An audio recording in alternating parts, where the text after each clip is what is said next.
So today we got the reveal of the Sorcerer for the 2024 Player's Handbook, and for those of you who've been watching my channel for a while, you might remember that I wasn't exactly thrilled with the last version of the class that we saw in UA 7.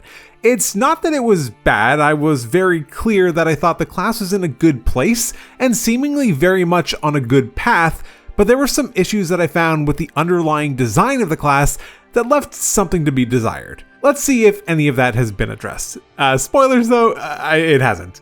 As of right now, Social Blade projects that I'll hit my goal of 10,000 subscribers 1 week after the release of the new PHB in September, which is 1 week later than my goal, so I could really use your help beating that target. If you like what I do and want to support me, a sub to the channel would be incredible. Thank you so much.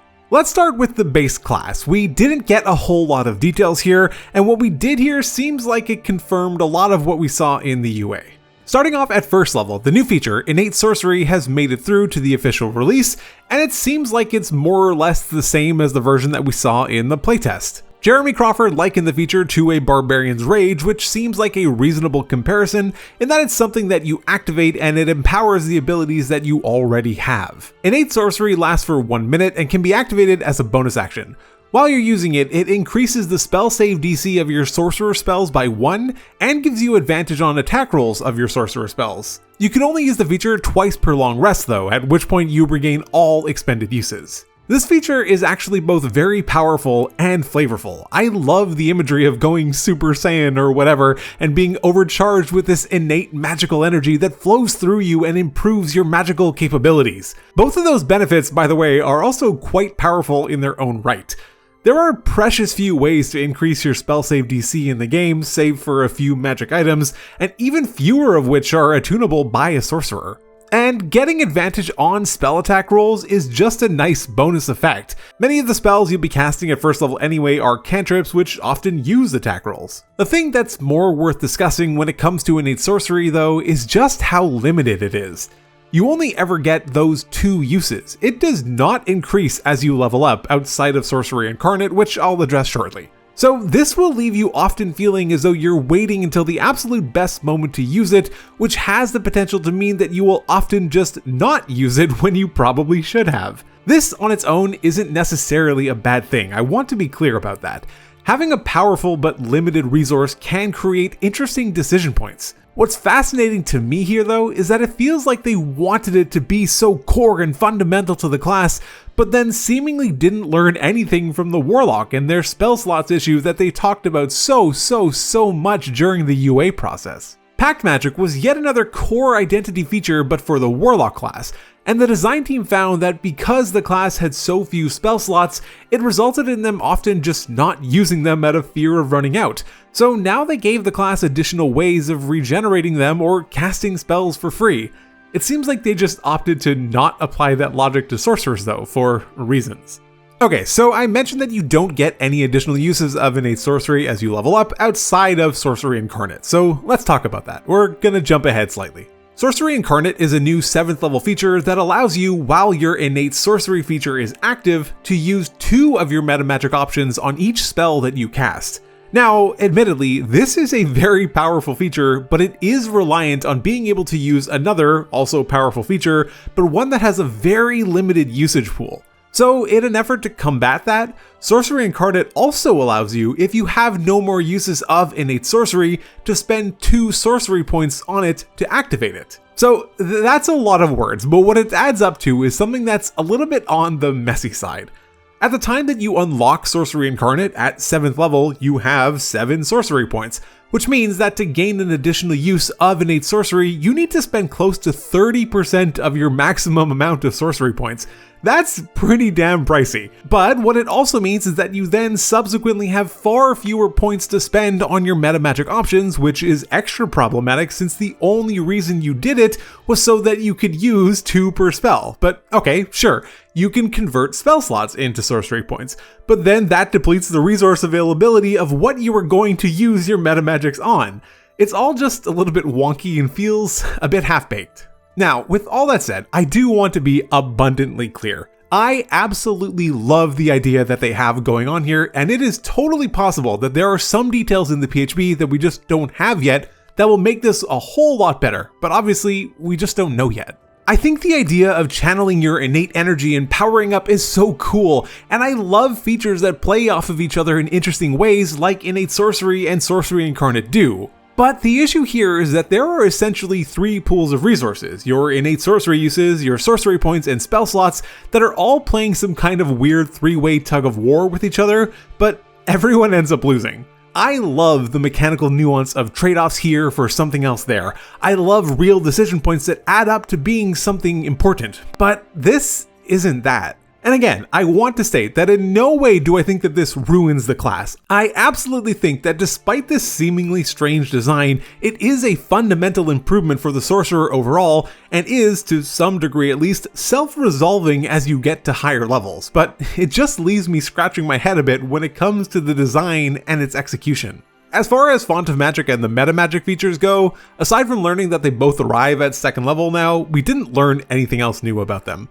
We didn't get any reveal of the final versions of meta magic options, including the very controversial rework to Twin Spell, so there isn't much to talk about there. With Font of Magic, I assume that the table from UA7 that includes the minimum sorcerer level for spell slot generation will be carried forward, but again, we essentially learn nothing here. At 5th level, we see Sorceress Restoration. This feature lets you, when you roll initiative or finish a short rest and have no sorcery points remaining, to regain an amount of sorcery points equal to your sorcerer level divided by 5 rounded down. At least that's how it was in UA7, and based on Jeremy Crawford's wording of regain sorcery points slightly easier, I don't imagine it's been changed all that much. I've ranted about features that force you to have nothing of a resource left before you can derive any value from it, as it incentivizes the very opposite type of play that the feature was designed to promote. I've complained about these forever and I hate them so much, and this one is particularly egregious. At the point when you get this, you get a whopping 1 sorcery point back with it, and it maxes out at 4 at 20th level, assuming you've spent all of them. I'm not going to rant about it again. You can hear me go on and on about it in the Warlock video if you really want to. I'm going to hold out hope that the specific line isn't included in the official wording. We don't know yet though, since the D&D Beyond article also has not been posted at the time of writing. Finally, at 20th level comes Arcane Apotheosis, which allows you, while your innate sorcery is active, to be able to use 1 meta magic option without spending sorcery points on it per turn. This is extremely good, but again, is just so confusing to me. By the time you actually have the abundance of sorcery points to spend on meta magic and can easily afford to generate additional uses of innate sorcery, you don't have to anymore because they're free. I mean, I guess the 2nd meta magic option from Sorcery Incarnate still costs, but at this point, I guess you're mostly creating a bunch of extra spell slots with your sorcery points, which isn't so bad, but it's just a bit anti-synergistic with the rest of the class features. All of this leaves me thinking that yes, the Sorcerer is going to be a very powerful class in 2024, undoubtedly stronger than it was in 2014, but the specifics of some of the design choices just leave me feeling a bit puzzled and a bit put off playing the class. From what we've seen here, most of my feedback from UA7 seems to still apply, but again, we haven't seen every detail yet. Alright, on to the subclasses. We can combine the first 2, Aberrant Sorcery and Clockwork Sorcery, as we learned basically nothing about either of them. All we know is that they felt that both subclasses were in a very good spot coming from Tasha's Cauldron of Everything, and that most of the changes made to them were simple wording clarifications and small tweaks here and there, and that's about it. There's been some suggestions from other creators that have read the new PHB that both subclasses have been toned down in terms of power, but again, we don't have any details about that or what features have been affected. Next is Draconic Sorcery. First, we learned that the Draconic Resilience feature seems to be sticking around. In the playtest, we saw a few minor tweaks made that I suspect did make their way into the revised PHB. Those being that your hit point maximum increases by 3 and then again by 1 with each level that you take in Sorcerer, and that your unarmored defense equals 10 plus your dexterity plus your charisma, rather than being 13 plus dexterity like it was in 2014. I think on average this will probably yield a slightly higher AC, which is good, or at worst the same AC, unless you make some wild choices with your ability scores. Next up at 3rd level comes a new feature, Draconic Spells. This is something that many were wondering when it was announced that Clockwork and Aberrant Sorcery were going to be 2 subclasses in the new PHB, since they grant bonus spells, but neither Draconic or Wild Magic do. Well, now we get confirmation that Draconic Sorcerers do get extra spells, and that list includes Dragon Breath and Summon Dragon, among others. The 6th level feature, Elemental Affinity, has been reworked in that it now allows you to choose the dragon type you are associated with, Acid, Cold, Fire, Lightning, or Poison, and gain resistance to that damage type. Additionally, when you cast a spell that deals damage of that type, you can add your charisma modifier to 1 damage roll of the spell. This is so much better and just so much less clunky than the old elemental affinity from 2014 was. Spending a sorcery point on it always felt unnecessary, and tying your resistance to the timing of a spell was just weird. I like this change a lot. At 14th level, the Dragon Wings feature has returned, but is slightly different than any of the versions that we had in the playtest. There were multiple different versions that were presented, but the official version grants you a significantly improved fly speed, but the amount of times that you can use the feature is now limited. We didn't get the number, but Jeremy Crawford said significantly faster, so I would expect it to be at least twice your speed. Though we don't know any of the numbers yet, my gut tells me that I prefer a better version of something that can be used fewer times, but I'll reserve final judgment until we've seen the actual numbers here. Finally, 18th level brings a new feature, Dragon Companion, which allows you to cast Summon Dragon without expending its material component, and you can cast it without expending a spell slot or requiring concentration on it. I don't think anything that dramatic was done with Draconic Sorcery.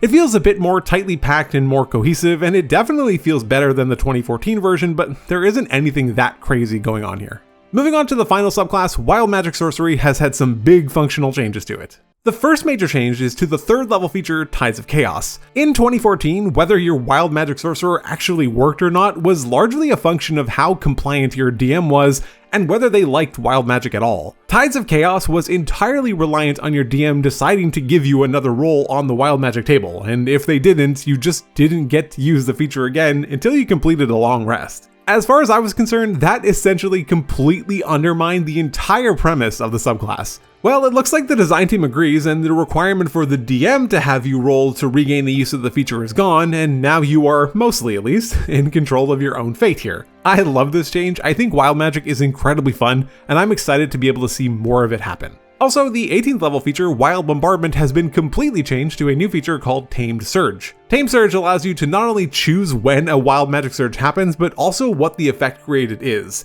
though you can't choose any of the options from the final row of the table. The big changes to the subclass come with the wild magic table itself though, but much like everything else with this class reveal, we didn't actually get all that much revealed. All we found out was that many options have been revisited. There's still plenty of bad options, but most of the ones that negatively impacted your party seem to have been removed, but that's not to say that bad things can't still happen. The other thing is that there are more rolls upon rolls, so a certain result on the table might then require you to roll another die to determine what happens.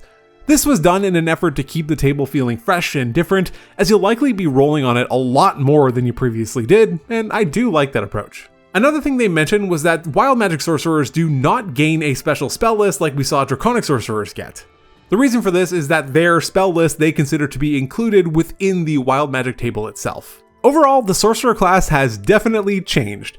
Like I mentioned earlier, I do genuinely feel like it is an improvement over the 2014 version. I just wish they'd taken it another step further. I would have loved to see more sorcery points and more options for things to do with those points, even if they're more expensive. I would have loved to see some more uses for sorcery points embedded within the subclasses like we saw with druids and their wild shape uses. Despite how promising it looks and how good it might be, I can't help but feel like a lot was left on the cutting room floor here. Thanks so much for taking the time to watch this video. Consider subscribing to help me reach that goal of 10K by the time that the new PHB comes out in September. Check out some of my other D&D videos, but otherwise, take care.